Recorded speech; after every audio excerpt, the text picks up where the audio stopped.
Tu as du riz et des œufs à la maison? 2 recettes rapides, faciles et délicieuses. Dans une casserole, je vais mettre de l'huile d'olive, une tasse de riz et faire revenir un peu. On va ajouter 2 tasses d'eau.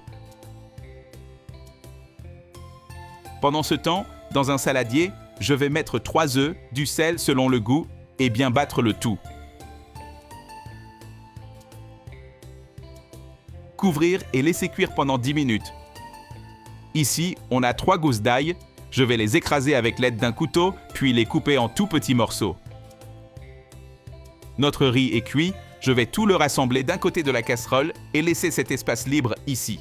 Et dans cet espace, on va ajouter de l'huile d'olive, l'ail et mélanger. Ensuite, je vais verser les œufs battus et bien remuer.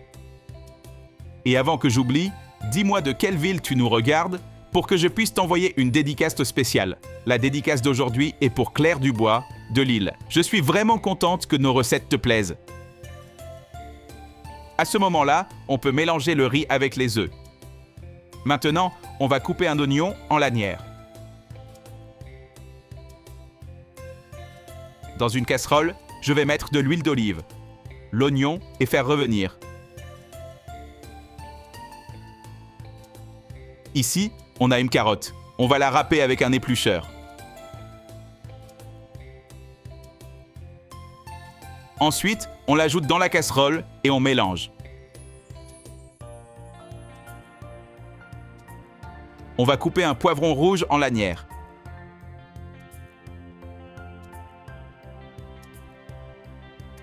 On l'ajoute dans la casserole et on mélange avec les autres ingrédients.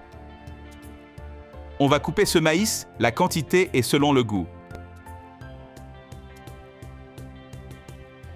Et je vais le verser dans la casserole en mélangeant le tout.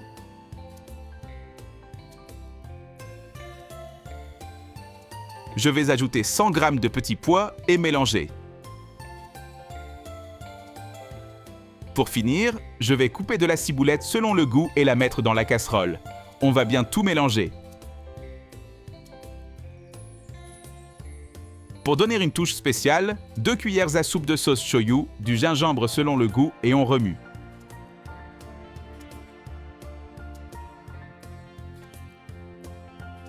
On va servir notre riz accompagné des légumes. Dis-moi comment tu fais le riz chez toi. J'adorerais découvrir ta recette. L'odeur devient déjà irrésistible.